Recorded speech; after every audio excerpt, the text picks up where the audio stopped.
আসসালামু আলাইকুম দর্শক, এখন আমি আপনাদেরকে দেখাবো এই গ্রামের সুন্দর একটা গ্রামের সে প্রকৃতি কৃষিক্ষেত। কৃষিক্ষেত্রে কী কী চাষ করে একজন কৃষক, সেটাই আপনাদেরকে আজকের এই ভিডিওর মাধ্যমে দেখানোর চেষ্টা করব। আমি এখন যে জায়গায় অবস্থান করছি সেটা কিন্তু একদম খুব চরের মাঝখানে। সেই জায়গায় কিন্তু এদের সোয়াবিন চাষ করছে, আর এই জায়গায় কিন্তু প্রচুর কিন্তু সোয়াবিন চাষ হয়। এই জায়গায় মানুষ মরিচ চাষ করে, সয়াবিন চাষ করে, তারপরে বিভিন্ন রকমের কিন্তু ফসল কিন্তু এই এলাকার মানুষ কিন্তু চাষ করে।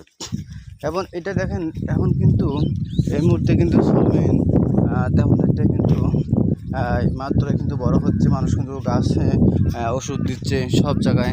আস্তে আস্তে কিন্তু এগুলো কিন্তু ফসল হবে, তারপরে কিন্তু পাকবে। কিছু কিছু জায়গায় দেখছি আমরা সয়াবিনগুলা গলার ভিতরে কিন্তু তাদের টোর আসছে, যেগুলো আমরা ফলন বলি, আর সেগুলো কিন্তু একটা সময় কাটবে। আর আমরা চরের মাঝখানে দেখি এই জায়গায় এমন একটা পাহাড়ের মতন জায়গায় মনে হয় যে কি একটা ফার্ম উঠবে। তো দর্শক, একজন কৃষক কিন্তু অনেক কষ্ট করে কিন্তু ফসল উৎপাদন করে, আর সেই ফসলগুলো বাজারে বিক্রি করবে, তার জন্য ন্যায্য মূল্য পায়। তো আমরা হয়তো বা কৃষকের সবসময় কিন্তু আপনাদের সাথে তুলে ধরার চেষ্টা করি নতুন নতুন ভিডিও।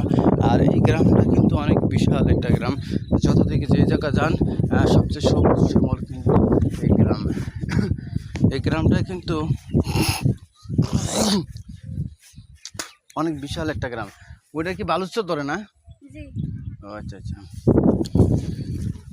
যাই হোক, মনে হয় আমি একটা খুবই কাছাকাছি, যেটা কিন্তু লক্ষ্মীপুরের ভিতরে।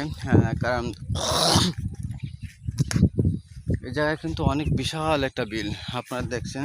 আমি কিন্তু এমন বিলের মাঝখানে কিন্তু দাঁড়িয়ে আছি আপনাদেরকে সেটা দেখানোর জন্য যে অনেকটা বিশাল একটা গ্রাম। আর এই গ্রামের কিন্তু সব যে জায়গায় যাবেন সেই জায়গায় তো শুধু সোয়াবিন কিন্তু ভরপুর এই গ্রামটার ভিতরে।